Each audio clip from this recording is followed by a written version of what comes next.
Nobody can stop this flow. Hallelujah. Hallelujah.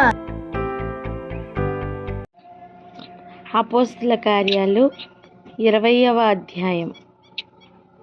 అపోస్తల కార్యాలు 20వ అధ్యాయం 31 నుండి చదువుదాం. 31, 32 వచనాలు.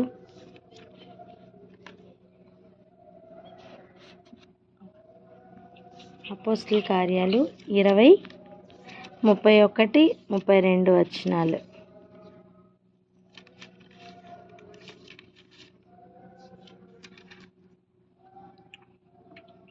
రత్నక్క ఉన్నారా?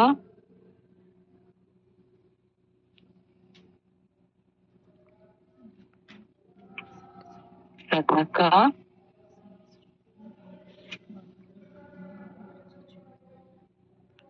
పరిమళ సిస్టర్ మీరు చదువుతారా? చదవండి సిస్టర్. అపోస్తలుల కార్యములు 20వ అధ్యాయము 31, 32 వచనాలు చదువుతున్నాము. కావున నేను 3 సంవత్సరములు రాత్రింబగళ్ళు కన్నీళ్లు విడిచుచు ప్రతి మనుషునికి మానక బుద్ధి చెప్పి తినని మీరు జ్ఞాపకము చేసుకొని మెలకువగా ఉండుడి. ఇప్పుడు దేవునికి ఆయన కృపావాక్యమునకును మిమ్మును అప్పగించుచున్నాను. ఆయన మీకు క్షేమాభివృద్ధి కలుగు చేయుటకును పరిశుద్ధ పరచబడిన వారందరిలో స్వాస్థ్యం అనుగ్రహించుటకును శక్తివంతుడు. హల్లెలూయా. హల్లెలూయా. ఆమేన్, ఆమేన్. మనం ఈరోజు సంఘంలన్నిటి గురించి ప్రార్థన చేసుకోబోతున్నాం. సిద్ధపడదాం, హృదయాల్ని సిద్ధపరచుకుందాం. చూడండి, పౌలు గారు తను జీవించి ఉన్న విధానం చూడండి. 3 సంవత్సరములు వారి దగ్గర ఉన్నారట. ఆ 3 సంవత్సరములు కూడా ఎలా ఆయన కదిలేరట?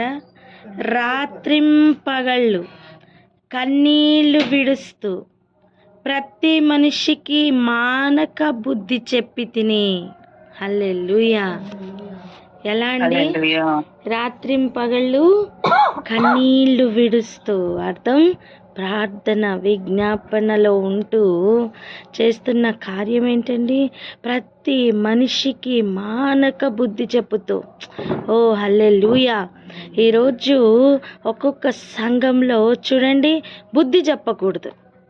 నువ్వేమన్నా చెప్పు, బుద్ధి చెప్పకూడదు. వారు ఏం చేసినా రైట్ అనాలి, వారు ఏం చేసినా కరెక్ట్ అనాలి.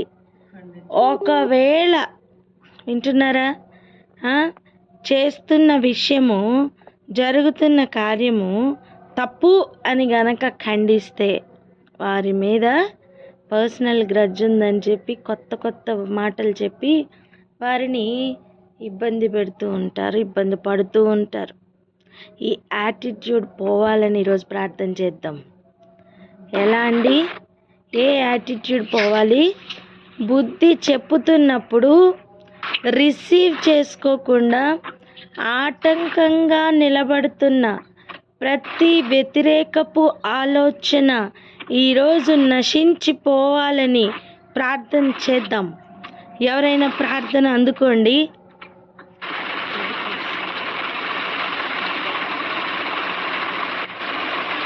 హల్లెలూయా. Thank you Jesus. స్తోత్రమయ్యా, స్తోత్రం ప్రభువా. యేసయ్యా, మీకే వందనాలు, స్తుతులు, స్తోత్రములు చెల్లించుకుంటున్నాం తండ్రి ప్రభువా. తండ్రి యేసయ్యా, మరి పౌలు గారు నా తండ్రి ప్రభువా 3.5 సంవత్సరములు రాత్రింపగళ్ళు నా తండ్రి ప్రభువా కన్నీళ్లు విడుచుచు ప్రతి మనిషిని కొరకు నా తండ్రి ప్రభువా విజ్ఞాపన చేయవారుగా, కృతజ్ఞతాస్తుతులు చెల్లించేవారుగా నా తండ్రి ప్రభువా ప్రార్థించేవారుగా ఉన్నట్లు మేము చూస్తున్నామయ్యా. అంతేకాదు ప్రభువా యేసయ్యా, ఆయన ప్రతి మనుషుల్ని కూడా నా తండ్రి బుద్ధి చెప్పులాగున నా తండ్రి ప్రభువా వారికి నా తండ్రి ఆ జ్ఞానోపదేశము చేస్తున్నట్టు మేము చూస్తున్నాం ప్రభువా. తండ్రి ప్రభువా యేసయ్యా, అప్పుడు ఆ కాలంలో నా తండ్రి మనుషులు వారందరూ కూడా నా తండ్రి యేసయ్యా, నా తండ్రి నాయకుడు ఏది చెప్తే అది నా తండ్రి ప్రభువా వారు రిసీవ్ చేసుకునే వారుగా ఉన్నారు. వారి స్పిరిచువల్ లీడర్ ఎలా గైడ్ చేస్తే అలా వెళ్ళు వారుగా ఉన్నారు. ఏది చెప్తే అది చేయువారుగా ఉన్నారు ప్రభువా. వారి స్పిరిచువల్ లీడర్ ని బట్టి వాళ్ళు ఎన్నడూ కూడా నా తండ్రి ప్రభువా యేసయ్య వారిని తప్పు పట్టేవారుగా లేదు, కానీ వారు కరెక్షన్స్ ని వారు ఇచ్చిన కరెక్షన్స్ ని రిసీవ్ చేసుకునేవారుగా ఉన్నారు ప్రభువా. మరి ఈనాడు నా తండ్రి ప్రభువా యేసయ్య సార్వత్రిక సంఘంలో ఉన్న ప్రతి బిడ్డను నా తండ్రి మీ పదముల దగ్గర సమర్పించుకుంటున్నాం నా తండ్రి ప్రభువా యేసయ్య. నా తండ్రి ప్రభువా యేసు రాజా, మరి ఈనాడు నా తండ్రి వారి యొక్క ఆలోచనలను బట్టి, వారి యొక్క బుద్ధిని బట్టి, వారి యొక్క పొజిషన్స్ ని బట్టి నా తండ్రి వారు చెప్పిందే కరెక్ట్ అంటూ, వారు చేసేదే కరెక్ట్ అంటూ నా తండ్రి యేసయ్య సంఘంలో జనులు ఉన్నారు ప్రభువా. తండ్రి మరి సంఘ నాయకుడు నా తండ్రి ప్రభువా వారిని కరెక్ట్ చేస్తున్నప్పుడు ఆ కరెక్షన్ ని రిసీవ్ చేసుకోలేని స్థితిలో ఉన్నారు ప్రభువా. తండ్రి ప్రభువా యేసయ్య, నా తండ్రి ప్రతి బిడ్డని నా తండ్రి మమ్మల్ని అందరినీ కూడా మీరే గుర్తు తెచ్చుకోండి ప్రభువా.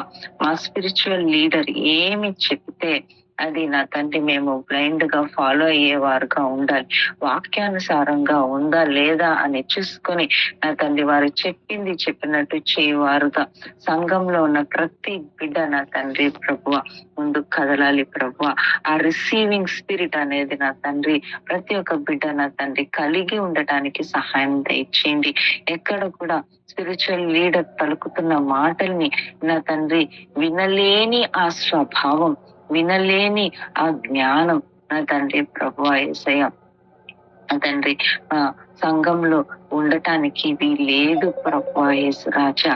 నా తండ్రి ప్రభువా యేసయ్య వారి బుద్ధిని బట్టి, వారి తెలివిని బట్టి, వారి జ్ఞానమును బట్టి నా తండ్రి ప్రభువా యేసయ్య స్పిరిచువల్ లీడర్ చెప్పిన దానికి నా తండ్రి వారు నా తండ్రి ఎదురు సమాధానం చెప్తూ, వారినే ఎదిరిస్తూ, వారినే ప్రశ్నిస్తూ నా తండ్రి ప్రభువా యేసయ్య అనేక మంది ఉన్నారు ప్రభువా. అటువంటి మనస్తత్వం, అటువంటి ఆత్మ, ఎదిరించే ఆత్మ నా తండ్రి సంఘముల్లో నశించును గాక అని ప్రార్థన చేయుచున్నామయ్యా. పరిశుద్ధాత్మ దేవా మీరే ప్రతి బిడ్డని దర్శించమని, శాంతి సమాధానం నా తండ్రి ప్రభువా కలిగి ఉండటానికి సహాయం దయచేయమని ప్రార్థన చేయించున్నాం.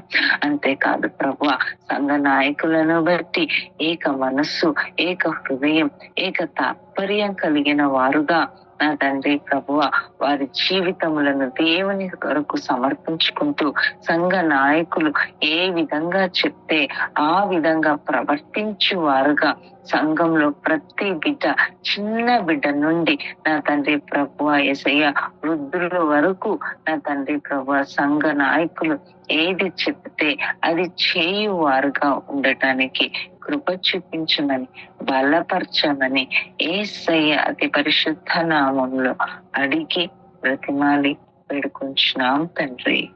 ఆమేన్, ఆమేన్, ఆమేన్. హల్లెలూయా. ఈరోజు ప్రార్థించడానికి ప్రతి ఒక్కరు సిద్ధమవుదామండి. ప్రార్థన చేయడానికి పోటీలు పడాలి తెలుసా? స్తోత్రం. చూడండి ఇక్కడ పౌలు గారు చెప్తున్న మాట, నేను రాత్రింపగళ్ళు కన్నీళ్లు విడుస్తూ మీలో ప్రతి ఒక్కరికి కూడా బుద్ధి చెప్పాను అని చెప్తున్నారు. ఎట్లాంటి అనుభవం చూడండి, వారి దగ్గర ఉన్న ఆ అనుభవం. ఆసియాలో కాలు పెట్టిన దినం నుండి అట 19వ వచనంలో మనం చూడగలం, నేను ఆసియాలో కాలు పెట్టిన దినము నుండి ఎల్లకాలము మీ మధ్య ఎలాగూ నడుచుకుంటునో మీరే ఎరుగుదురు అని చెప్తూ అక్కడ కూడా నేను కన్నీళ్లు విడిచానని చెప్తున్నారు. ఏ విషయంలో? అది కూడా చూడండి 19వ వచనం, యూదుల కుట్రల వలన నాకు శోధనలు సంభవించినను. చదవండి సిస్టర్, అది 19వ వచనం చదవండి. అపోస్తల కార్యములు 20వ అధ్యాయం 19వ వచనం, యూదుల కుట్రల వలన నాకు శోధనలు సంభవించినను కన్నీళ్లు విడుచుచు పూర్ణమైన వినయ భావముతో నేను ఎలాగున ప్రభువును సేవించుచుంటినో మీకే తెలియను. హల్లెలూయా. నాయకుడుగా ఉండి అనేకుల్ని ప్రభులోనికి నడిపించిన పౌలు గారు యూదుల వలన వస్తున్న ఆటంకముల వలన, వారు పెడుతున్న ఇబ్బందుల వలన తిరిగి ఏం చేస్తున్నాడండి? కన్నీళ్లు విడుస్తూ ఉన్నాడట.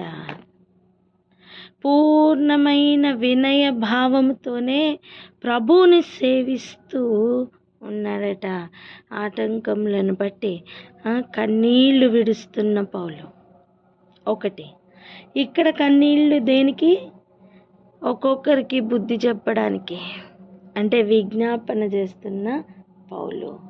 అక్కడ భరిస్తున్న పౌలు, ఇక్కడ విజ్ఞాపన చేస్తున్న పౌలు. హల్లెలూయా. విడిచిపెట్టలేదండి, ఏది విడిచిపెట్టలేదు. ప్రతి ఒక్కరికి మానక బుద్ధి చెప్పిన అనుభవం. హల్లెలూయా. ఈరోజు నాయకుల గురించి ప్రార్థన చేద్దాం. ఏమని తెలుసా? ఒక వ్యక్తి ఆటంకపరిచారని అక్కడి నుంచి వెళ్ళిపోవడం, ఒక విషయం ఏదో వ్యతిరేకంగా జరిగిందని అక్కడ విడిచిపెట్టి వెళ్ళిపోవడం కాదు. అలా వెళ్ళిపోయి ఉంటే అసలు పౌలు గారు అన్ని దేశాలను టచ్ చేసేవారు కాదేమో, అన్ని ప్రాంతాలు మార్పు పొందేవి కాదేమో. ఆటంకములు ఉంటాయి. వారు కన్నీళ్లు విడుచుచు చేస్తున్న ప్రతి పని ఆ పట్టణానికే మంచిది కాదు. వాళ్ళ కన్నీళ్లు విడ్చడానికి, వాళ్ళ కన్నీళ్లు పెట్టడానికి కారణమవుతున్న ఒక్కొక్క బిడ్డ యొక్క ప్రవర్తన ఆ బిడ్డలకే మంచిది కాదు. యూదుల వలన కలుగుతున్న ఆటంకాలు. యూదులు ఎవరండి? యూదులు ఎవరు? ఆయన సొత్తైన ప్రజలు కాదా? ఆయన గోత్రవికులే కాదా? అంటే వారి సొంత వారే వ్యతిరేకంగా నిలబడుతున్న భయంకరమైన అనుభవాలు అవి. పోనీ ఆ యూదులు ఎక్కడ ఉండాలి? ఇశ్రాయేల్లోనో ఇంకెక్కడో వారు నివసిస్తున్న స్థలంలో ఉండాలి. కానీ చూడండి, ఆసియాలో కాలు పెడితే అక్కడ కూడా ఆటంకపరచడానికి వీళ్ళు రెడీగా ఉన్నారు. అంటే ఆటంకములు అనేవి ఉంటాయి. నువ్వు సత్యమును పట్టుకొని వెళ్తున్నప్పుడు అబద్ధమును జరిగిస్తున్న వారు, అబద్ధము జరిగించడానికి ఇచ్చగలిగిన వారు నీకు ఖచ్చితంగా ఎదురవుతారు. దానిని చూసి నువ్వు బెదరొద్దు, దానిని చూసి వెనకకి మళ్ళొద్దు. నీ పనిలో నువ్వు ముందుకు వెళ్ళు. ఇదిగో ప్రార్థన చేద్దాం. నాయకులైన వారికి కలుగుతున్న ఆటంకముల వలన వారు అక్కడ ఆగడానికి వీల్లేదు. Let them go forward. ప్రార్థన చేద్దాం. వాళ్ళు ముందుకు వెళ్ళగలగాలి. ఏదైనా ఉంటే ప్రతి విషయమును ప్రభువుకు కృతజ్ఞతాపూర్వకంగా విన్నపములు తెలియచేయడమే పని. కన్నీళ్ళు విడుస్తూ ఆయన యొద్ద మొరపెట్టుకుందాం అంతే. మనుషుల యొద్ద మొరపెట్టడం అనవసరం. కన్నీళ్ళు ఎవరి దగ్గర విడిచాడు? మనుషుల దగ్గరనా? కాదు, ప్రభు దగ్గర. ప్రతి ఒక్కరిను అలా స్ట్రెంగ్తన్ అవ్వాలని ప్రార్థన చేద్దామా? ఈరోజు నువ్వు చేస్తున్న ప్రార్థన ఎంతో మందిని నిలబెట్టే ప్రార్థన. చూడండి, యెజబెల్ భయపెట్టినప్పుడు ఏలియా ఒక క్షణం భయపడ్డాడండి. అంటే వ్యతిరేకతలు పెరుగుతున్నప్పుడు ఎంతటి వారైనా కొంచెం కదులుతారు. ఆ అనుభవంలో నుండి వాళ్ళు నిలకడగా నిలబడాలి అంటే ఇటువంటి ప్రార్థన అవసరం. మరి ప్రార్థన చేయడానికి సిద్ధపడదామా? ఒక మాట జ్ఞాపకం చేసుకోండి. గాబ్రియేలు వెళ్ళి ఆకాశంలో పారసీకుల అధిపతి, గ్రేకీయుల అధిపతితో పోరాడుతున్నప్పుడు కూడా దానియేలుని అడిగిన ఒక విన్నపం, నువ్వు నా కొరకు ప్రార్థించు. నేను అక్కడ యుద్ధంలో వెళ్ళాలి, నువ్వు నా కొరకు ప్రార్థించు. ఈరోజు ఆలోచించండి, ఒక దేవదూతకే ప్రార్థన అవసరమైతే ప్రభువు యొద్ద నుండి ఒక మెసేజ్ తీసుకొని వస్తున్న మెసెంజర్స్గా ఉన్న సంఘపు దూతలు లేదా దేవుని దైవజనులకు ఇంకెంత అవసరం. ప్రార్థిద్దామా? ఆటంకములు ఫేస్ చేస్తున్న ఒక్కొక్క దైవజనుడు దైవజనరాల కోసం ప్రార్థన చేద్దాం. భారం కలిగిన వారు ప్రార్థన అందుకోండి.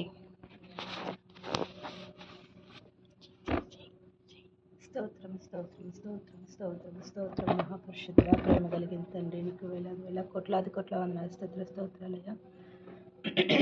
ఈ ఉదయాన్ని చూడడానికి దేవా యేసయ్యా, నువ్వు ఇటు కృప దయచేసిన దేవా నీకు వందనాలు నాన్న. అయ్యా, ఈరోజు మేము వింటున్న వర్తమానాన్ని బట్టి ప్రభా అయా నిన్ను ప్రార్థిస్తున్నాను నాన్న. స్తోత్రాలయ్యా. అయా తండ్రి ప్రభా అయా ఉన్నానా యేసయ్యా. అయా అనేక సంఘాల్లో ప్రభా అయా తప్పు అని చెప్తుంటే ప్రభా యేసయ్యా అయా వాళ్ళు రిసీవ్ చేసుకునే ఇదిలో లేరు ప్రభా అయా తండ్రి నాన్న యేసయ్యా. అటువంటి స్థితిని మాకు దూరపరచండి ప్రభా. ప్రతి సంఘానికి కూడా దేవా యేసయ్యా, అది తప్పని చెప్పే కృపలోనికి దేవా అయా నీ దైవజనులను నడిపించండి నాన్న. మీకు స్తోత్రాలయ్యా. సేవ మొదలు పెట్టినప్పుడు ప్రభా ఎటువంటి నీతితో దేవా యేసయ్యా అయా నీ తోడుతో ఎలా అయితే దేవా యేసయ్యా సంఘాలని ప్రారంభించారో ప్రభా అయా తండ్రి నాన్న యేసయ్యా, ఇక్కడ వరి దినముల్లో కూడా ప్రభా అయా నీ నీతిని ఆధారం చేసుకునే దేవా వాళ్ళు సేవ చేసే కృపలోనికి నడిపించండి నాన్న. మీకు స్తోత్రాలయ్యా. అవును ప్రభా దావీదుని మహారాజుగా చేసినప్పుడు నాన్న ఆయన తప్పు చేసినప్పుడు ప్రభా నీ ప్రవక్త ద్వారా నీవు మాట్లాడినప్పుడు అయా దావీదు అంతటి మహారాజు అయినా నీ మాటకు లోబడ్డాడు ప్రభా అవునయ్యా తండ్రి ప్రభా, నేను చేసింది తప్పని దేవా నీ ముందు సాగిలిపడ్డాడయ్యా అటువంటి ఆత్మలను దేవా యేసయ్యా ప్రతి ఒక్క యాచకుల్లోనూ మీరు ఉంచండి ప్రభా ప్రతి ఒక్క తండ్రి ప్రభా సంఘాల్లోనూ మీరు ఉంచండి. మీకు స్తోత్రాలయ్యా. తప్పని చెప్తున్నప్పుడు ప్రభా దానికి లోబడే స్థితిని మాకు దయచేయండి అయ్యా అది తప్పని మేము గుర్తెరిగి ప్రభా దాన్ని మేము మార్చుకునే కృపలోనికి మమ్మల్ని నడిపించున్నాను. మీకు స్తోత్రాలయ్యా. ప్రతి ఒక్క సంఘానికి కూడా దేవా యేసయ్యా అటువంటి స్థితిని దయచేయండి అయ్యా ఈ కడవరి దినములో ప్రభా అయా తండ్రి నాన్న యేసయ్యా లోబడే స్థితిని దయచేయండి నాన్న. నీ మాటకి లోబడే స్థితిని దయచేయండి ప్రభా ప్రతి ఒక్క యాజకులకి కూడా దేవా యేసయ్యా ఖండించే మనసులను దయచేయండి అయా వాళ్ళు డబ్బుకు లోబడిపోకూడదయ్యా అధికారాలకు లోబడిపోకూడదయ్యా మనుషులకు లోబడిపోకూడదు ప్రభా నీ మాటకి నీకు నీ ఆత్మకి లోబడడానికి సహాయం చేయండి నాన్న. మీకు స్తోత్రాలయ్యా. ఈ ఉదయకాల సమయంలో మాకు ఇది నేర్పించినందుకు నీకు వందనాలు, స్తుతులు, స్తోత్రాలు చెల్లించుకుంటూ మేము ఇక్కడి నుంచి దేవా యేసయ్యా అటు రీతిలో ఉండే కృపను మాకు దయచేయమని యేసయ్య అతి పరిశుద్ధమైన నామంలో అడిగి వేడుకుంటున్నాం మా పరమ తండ్రి. ఆమేన్ ఆమేన్ హల్లెలూయా. ప్రార్థన చేద్దాం. ఏమనంటే అయ్యా దైవజనులు ఆటంకములను చూసి ఆగిపోవడానికి వీల్లేదు. కన్నీళ్ళు నీ యొద్ద విడిచుచు వారు ముందుకు కొనసాగాలి. వారు ఒక్క బొట్టు కన్నీరు రాల్చారు మీ సన్నిధిలో అంటే వారు 100 మైళ్ళు పరిగెట్టే అనుభవంలోకి వాళ్ళు వెళ్ళిపోవాలి. అంటే అంత ఎనర్జీ, అంత ధైర్యం, అంత స్పీడ్ వాళ్ళు అందుకోవాలని ప్రార్థన చేద్దామా? హల్లెలూయా.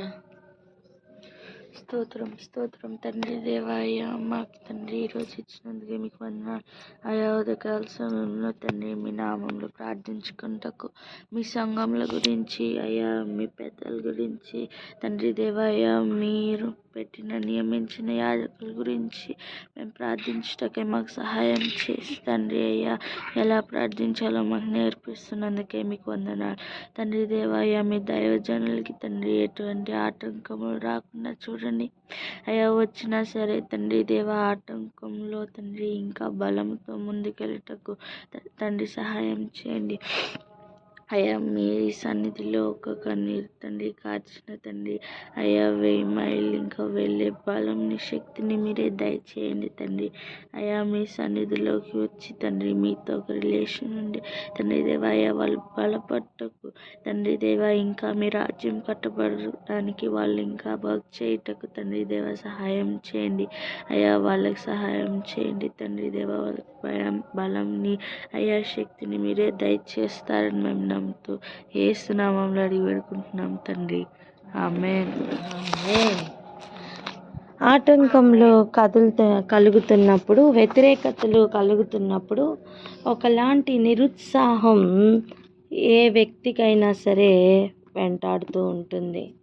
ఒకలాంటి ఇక ఇక నేను ఈ వర్క్ చెయ్యను, ఈ వర్క్ నేను చెయ్యలేనేమో అని చెప్తున్న ఒక నిరుత్సాహం, వెనక్కి లాగుతున్న ఒక అనుభవం గమనించండి. యూదులు అక్కడ వ్యతిరేకంగా పనిచేస్తున్నారు, సువార్తకు వ్యతిరేకంగా పనిచేస్తున్నారండి. సద్దుకైలంతే, పరిసయ్యులంతే. వీరు ఇటువంటి వారందరి మధ్యలో పౌలు కదలడానికి తనకు కావలసిన ఆ మిగిలిన ప్రయాణానికి కావలసిన బలం, శక్తి అన్నీ కూడా ఎక్కడ దొరుకుతున్నాయి? ఆయన సన్నిధిలో. హల్లెలూయా. ఒకటి. రెండవ మాట, ఎవరికైనా బుద్ధి చెప్పడానికి ముందు కూడా కన్నీళ్లు విడుస్తూ ఉన్నాడట. అంటే ఆత్మలో తను నొచ్చుకుంటున్నాడు, ప్రవర్తనను బట్టి తను నొచ్చుకుంటున్నాడండి. అక్కడ ఆగలేదు, ఒక్కొక్కరికి మానక బుద్ధి చెబుతూ ఉన్నాడట. నేను అంటాను, 1-to-1 సెషన్స్ లాగా లేవా అవి? హల్లెలూయా. హల్లెలూయా. చూడండి, మందు చేదుగానే ఉంటుంది, కానీ ఆ మందు మింగడం కోసం మన ఫార్మస్యూటికల్ కంపెనీస్ అన్నీ కూడా ఆ ట్యాబ్లెట్ని ఆ పైన కవరింగ్ ఎలా ఇస్తారు? కొంచెం స్వీట్గా, కొంచెం స్వీట్గా కదా. కానీ అది లోపలికి వెళ్ళి అరిగిన తర్వాత ఏం జరుగుతుంది? ఆ వ్యక్తి బాగుపడడం కోసం ఆ ట్యాబ్లెట్ పనిచేస్తుంది, కడుపుకి అది చేదే మారుతుంది, కానీ మింగడానికి అది కొంచెం కష్టంగా ఉండొచ్చు. అందుకే ఆ స్వీట్ కోటెడ్నెస్ ఇస్తారు కదా. ఇప్పుడు ఆలోచించండి, ఏదో ఒక రీజన్తో నీ దైవజనరాలతోనో మాట్లాడుతున్నావేమో, కానీ ఆ కాన్వర్జేషన్లో తెలియకుండానే బుద్ధి చెప్పుతున్న అనుభవం, బుద్ధి వింటున్న అనుభవం, బుద్ధి చెప్పించుకుంటున్న అనుభవం, రెండు వెళ్ళిపోవాలి. అదొక స్వీట్ కోటెడ్గా ఉండని పర్వాలేదు, గ్రహింపులోనికి వచ్చినప్పుడు అది చేదై మారుతుంది. కానీ మీరు ఆలోచించండి, అది మేలుకే. అది తిరస్కరిస్తూ ఊసేస్తున్న వ్యక్తికి నయమవుతుందా? ఆ ప్రాబ్లం నయమవుతుందా? చెప్పండి. అవ్వదు. ఆయన రెక్కలలో ఉన్న ఆరోగ్యం, ఆయన రెక్కలలో ఉన్న ఆ ఔషధం అలా వ్యాపిస్తుంది అంటే అర్థం, ప్రతి మలినం నుండి, ప్రతి ప్రాబ్లం నుండి, లేదా ప్రతి ఎయిల్మెంట్ నుంచి, ప్రతి జబ్బు నుండి విడుదల కలుగజేస్తుంది. ఇప్పుడు చెప్పండి, ఆయన ఇస్తున్న ఒక్కొక్క ఆరోగ్యం లేదా ఆరోగ్యం కొరకు ఇస్తున్న ఔషధం కేవలం క్షయమైపోతున్న శరీరం కొరకేనా? హల్లెలూయా. ఆలోచన చేయండి. అసలు బాడీ మొత్తంలో భయంకరమైన ఘోరమైన వ్యాధి కలిగింది ఏది? ఏ అవయవం? హృదయం.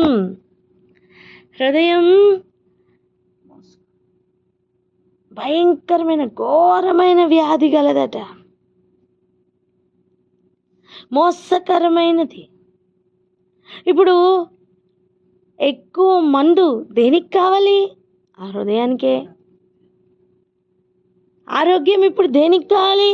అనారోగ్యం కలిగిన దానికే. ఏంటది? హృదయం. అందుకే చూడండి, యేసుప్రభు వస్తున్నప్పుడు కూడా 4వ అధ్యాయం మత్తయి సువార్త 17వ వచనం చూస్తే, మారు మనస్సు పొందండి అని చెప్తున్నారండి. మారు మనస్సు అంటే దేనికి? అఘోరమైన వ్యాధి గలదానికి స్వస్థతనిస్తున్న దేవుడు. హల్లెలూయా. అందుకే చూడండి, ఆయన అగుపడినప్పుడు ఎవరు ఓర్వగలరు? ఆయన చాకలివాని, సబ్బు కంసాలివాని, అగ్ని వంటి వాడు. అంటే ఆయన చేస్తున్నది పని ఏంటి? తోమి ఉతికి దాన్ని శుద్ధి చేస్తారు. హల్లెలూయా. వింటున్నారా? నిన్నటి దినాన్ని మనం చదువుతూ ఉన్నామే, యెహెజ్కేలు 36, దాంట్లో కూడా చూడండి, వారి దోషంను వారి అపవిత్రతను అంతా కూడా తీయడానికి నేను ఏం చేస్తానంటున్నారు, వారి మీద శుద్ధ జలమును జల్లుతానంటున్నారు. శుద్ధ జలం దేనికి? చిలకరింపుగా కాదు, ఆ అపవిత్రతను పోగొట్టడానికి, ఆ దోషమును పరిహరించడానికి ఆయన చేస్తానంటున్నారు. సో నీకు బుద్ధి చెప్పుటకు ఎవరైనా ఉన్నారు అంటే అది నీకు మేలు. నాకే చెప్పారు, నన్నే అన్నారు అనే ఆలోచన నిన్ను ఫర్దర్గా ముందుకు వెళ్ళకుండా, నిన్ను ఆరోగ్యం పొందకుండా, నువ్వు మందు తీసుకోకుండా ఆటంకపడుతుంది. నువ్వు ఆరోగ్యంగా మారకుండా అయిపోతున్నావు. విడిచిపెట్టేస్తే పుండు ఏమవుతుంది? ఇంకా పెద్దదవుతుందా, మానిపోతుందా? పెద్దదవుతుందండి. అంతేనా? అది ఒళ్ళు అంతటికీ కూడా డేంజర్గా మారుతుంది. సెప్టిక్లోకి వెళ్ళిపోతారు వాళ్ళు. అవునా? ఆ సెప్సిస్ మళ్ళీ ఒకసారి స్టార్ట్ అయిందంటే కష్టం. ఇలా ఒక శరీరంనే మనం ఆలోచన చేస్తున్నాం, కానీ హృదయం అట అన్నిటికంటే ఘోరమైన వ్యాధి కలదట. సో ఆయన ఇస్తున్న మందు డైరెక్ట్గా హృదయానికే. ఆయన బుద్ధి చెప్తారు అంటే అది మనకి మేలు. యేసు ప్రభు వారు డైరెక్ట్గా బుద్ధి చెప్పడానికి అనేక విధాలుగా ఆయన వాడుకుంటారు. ఇదే కరెక్ట్ అనుకుని వెళ్ళిపోతున్న ఇదే పౌలుకు ప్రభు ఎలా మాట్లాడారండి? డైరెక్ట్గా మాట్లాడారు. ఆ తర్వాత నుంచి తనకిచ్చిన తర్ఫీదు ఎటువంటిది? ప్రాణాల సహితం కోల్పోవడానికి కూడా రెడీ అయిపోయిన పౌలు. చూస్తున్నారా? తనకు బుద్ధి వచ్చిన తర్వాత అనేకులకు బుద్ధి చెప్పేవానిగా తను మారాడు. ఈ ప్రక్రియలో తన కన్నీళ్లు విడుస్తూ ముందుకు కదిలేరట. ఆ చెప్తున్న మాట చూసారా, ఎంత శ్రేష్టమైన మాట. ప్రతి ఒక్కరికి బుద్ధి చెప్పి తిని అని మీరు జ్ఞాపకం చేసుకొని మెలకుగా ఉండుడి. తనకైతే చెప్తారండి, నాకైతే చెప్పరు. ఇవి కాదు. ఇలాంటి అనుభవం పౌలు దగ్గర లేదు. పౌలు అనుభవం ఏంటి? ప్రతి ఒక్కరికి బుద్ధి చెప్పి, అంటే దేవుని రాజ్యానికి వారసులుగా చేయడానికి, ఆటంకంగా ఉన్న వాటిని తొలగించడానికి బుద్ధి చెప్పుట మేలు.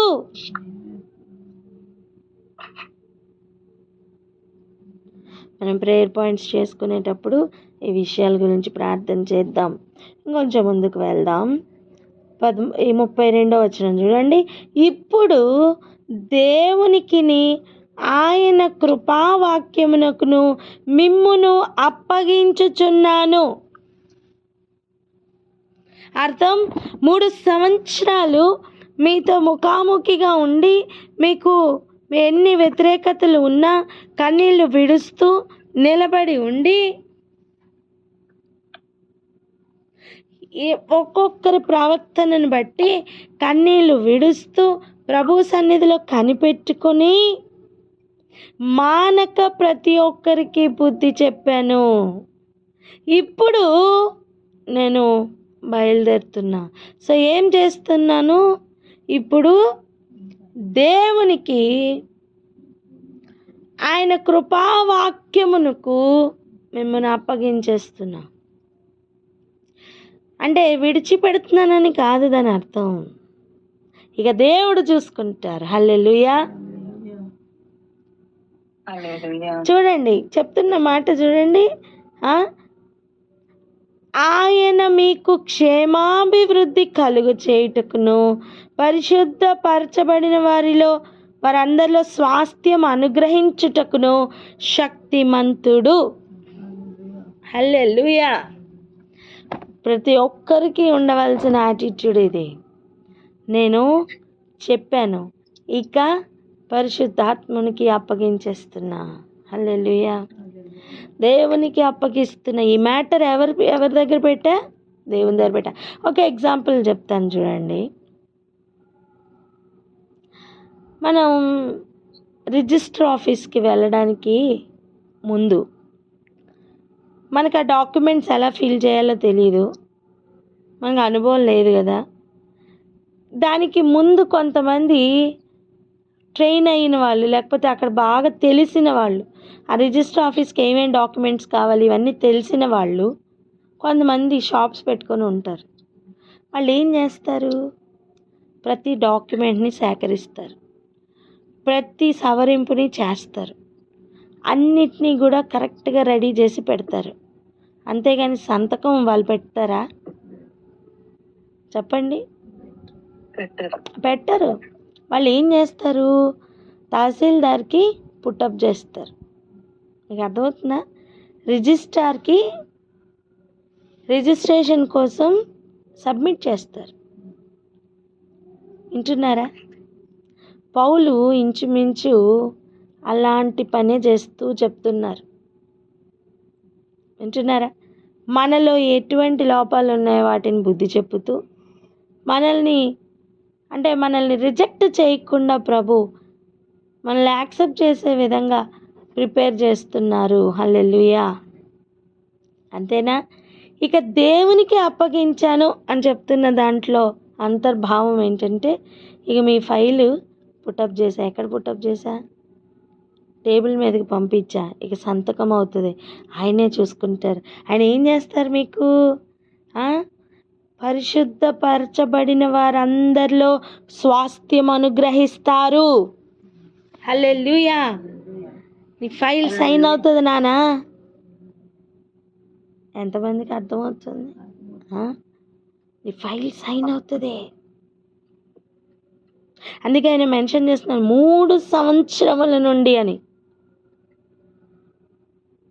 చూడండి, రిజిస్టర్ దగ్గరికి వెళ్ళక ముందు ఆ చేస్తున్న డాక్యుమెంటేషన్లో ఇలా వెళ్ళగానే అలా వెంటనే 2 minutesలో అయిపోద్దా? అవ్వదు. మనకు కావాల్సిన ప్రతి డాక్యుమెంట్ తీసుకుని రావడం కనీసం 2-3 రోజులు పడుతుంది. మరలా వాళ్ళు దాన్ని అక్కడ సబ్మిట్ చేయడం కోసం వేరే పేపర్లోకి రాస్తారు. దానిని మరలా ఒక ఫ్రేమ్లోకి తీసుకుని వస్తారు. దీని మధ్యలో లాయర్స్ కూడా ఎంటర్ అవుతారు. ఎన్నో ఉంటుందండి. చూడండి, ఒక ఇల్లు కట్టడానికి, ఒక ఇల్లు రిజిస్టర్ అవ్వడానికే ఇంత బ్లూ ప్రింట్ ఇంత అవసరమైతే, మరి మనం అంగీకరింపబడ్డానికి, మనకి క్షేమాభివృద్ధి కలగడానికి, మనకి పరిశుద్ధులందరితో స్వాస్థ్యము కలగడానికి, అట్టి అర్హత పొందడానికి మనకి ఇంకెంత అవసరం? ఎంతమందికి అర్థమవుతుంది? ఈ విషయం అర్థం చేసుకుందాం ప్లీజ్. ఎందుకంటే ప్రతి ఒక్క నాయకుడు ఇలా తయారవ్వాలి. వీళ్ళు రిజెక్ట్ అని చెప్పి వాళ్ళు రిజెక్ట్ చేసి పంపించేయడం కాదు. నో. యోగ్యత లేని వారికి యోగ్యతని ఇస్తున్న దేవుడు నానా. చెప్పు, వెళ్ళు, ఈ డాక్యుమెంట్ కరెక్ట్గా లేదు, వెళ్ళు బాగు చేసుకొని రా అని చెప్పు, పంపించు. వాడు ఒకరోజు వస్తాడు, మరలా ఆ డాక్యుమెంట్ బాగు చేసుకొని వస్తాడు. హల్లెలూయా. అర్థమవుతుందా? పబ్లిక్కి ఆ రిజిస్ట్రార్కి మధ్యలో ఉన్న డాక్యుమెంటేషన్ చేస్తున్న వారి వలె మారాలండి నాయకులు. రాత్రింపగళ్ళు పలకండి మాట. చెప్తున్నాడా ఆ మాట ఇక్కడ? రాత్రింపగళ్ళు ఏం చేశాడట? కన్నీళ్లు విడుస్తున్నాడట. హలో, రాత్రింపగళ్ళు మన పితరుల మీద, మన సహోదరుల మీద పితూరులు చెప్తూ, కంప్లైంట్స్ చెప్తూ తిరుగుతున్నవాడు ఒకడున్నాడు. వాడు జాబ్ తీసుకోలే. వీళ్ళు ఎవరు జాబ్ చేస్తున్నారు? రాత్రింపగళ్ళు మానక విజ్ఞాపన చేస్తున్న యేసు ప్రభు దాసురాండ్రుగా ఒక్కొక్కరు కదలాలని ప్రార్థన చేద్దాం. రాత్రింపగళ్ళు కంప్లైంట్స్ చెప్పుకుంటూ, అర్థమవుతుందా? దేవునికి దూరం చేయాలనుకుంటున్న ప్రయత్నం కాదు ఇది.